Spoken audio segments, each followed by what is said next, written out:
இது என் சொந்த கதை தான். மதுரையில் இருக்கவங்களுக்கு எல்லாத்துக்குமே தெரியும், அந்த இயர்லியர் 2000s வந்து அமெரிக்கன் காலேஜுக்கும் லேடி டாக் காலேஜுக்கும் நடுவுல வந்து ஒரு கஃபே இருக்கும். இன்னைக்கு தான் வந்து காஃபி டே, ஸ்டார் பக்ஸ் எல்லாம் வந்துச்சு. அன்னைக்கு மதுரையோடைய ஸ்டார் பக்ஸ் அப்படின்னா அப்போ வந்து டொர்னாடோ தான். அது அமெரிக்கன் காலேஜுக்கும் லேடி டாக் காலேஜுக்கு நடுவில் இருக்கும். ஃபுல்லா லேடி டாக் காலேஜ் கேர்ள்ஸும் அமெரிக்கன் காலேஜ் பாய்ஸும் டாப் படிக்கிற ஒரு கஃபே தான் அது. நான் 3 years அந்த காலேஜ் படிக்க போகும்போது டெய்லி ஈவினிங் கிட்டத்தட்ட 3 hours நாங்க ஒரு 5-6 பேர் வந்து அதே டொர்னாடோல எங்களுக்குன்னு ஒரு சீட்டிங் இருக்கும். அந்த சீட்டிங்ல உட்காந்து தான் டாப் படிப்போம். ஃபுல்லா என்னுடைய 3 years ஜேர்னி அங்கே தான் போச்சு.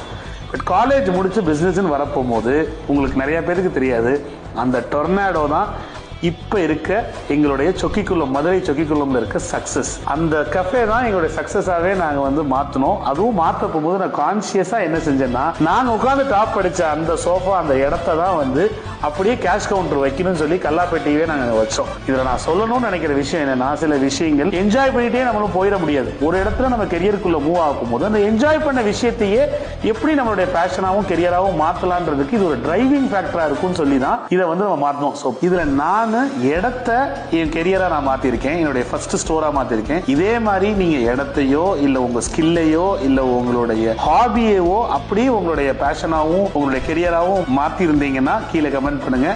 அண்ட் நீங்களும் டொர்னாடோல காஃபி குடிச்ச எக்ஸ்பீரியன்ஸ் இருந்தா கீழே கமெண்ட்ல சொல்லுங்க.